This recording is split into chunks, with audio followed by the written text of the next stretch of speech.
Some U.S. senators are still pushing a bill for more anti-Iran sanctions, despite objections from the White House and foreign policy experts. The bill, which was introduced by Senate Foreign Relations Committee Chairman Robert Menendez and Mark Kirk, a Republican from Illinois, has now got 48 co-sponsors, up from 26. It threatens Iran with a further reduction in its oil exports and new penalties if it fails to reach a comprehensive nuclear deal. The Obama administration, which has threatened to veto the bill, says new sanctions would damage talks with Iran. Tehran has also advised against any such move. The U.S. has imposed several rounds of sanctions on Iran under the pretext of its nuclear program, which Tehran says is solely for civilian purposes. Professor James Fetzer joins us now from Madison to give us more insight on that story. Professor Fetzer, what are your thoughts on this recent push by a number of U.S. senators to increase anti-Iran sanctions? And this is the fact that the negotiations in continuation of that landmark deal in Geneva are ongoing.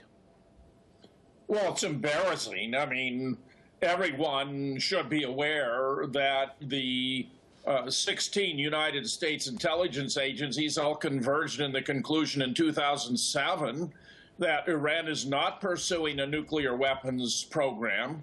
That's a conclusion they reaffirmed in 2011.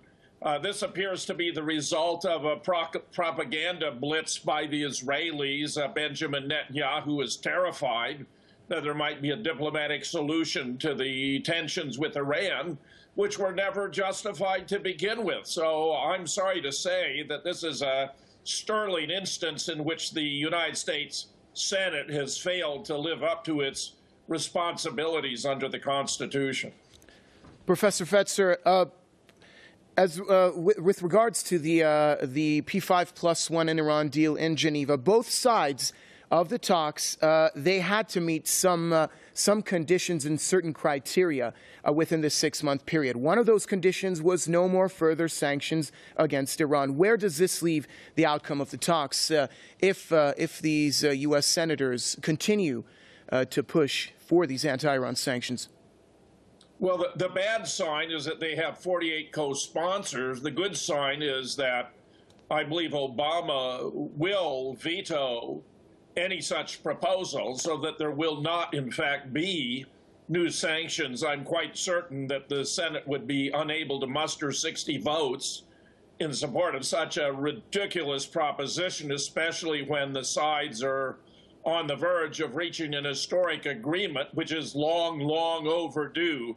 I am sorry that the Iranian people have to be exposed to this kind of nonsense by the American Congress, but there it is. There's not a whole lot we can do about it. I can simply assure you the sanctions are not going to pass. Obama is going to veto them, and progress, I predict, will continue with regard to a negotiated diplomatic settlement.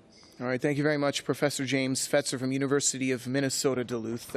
Your comments are much appreciated here on Press TV.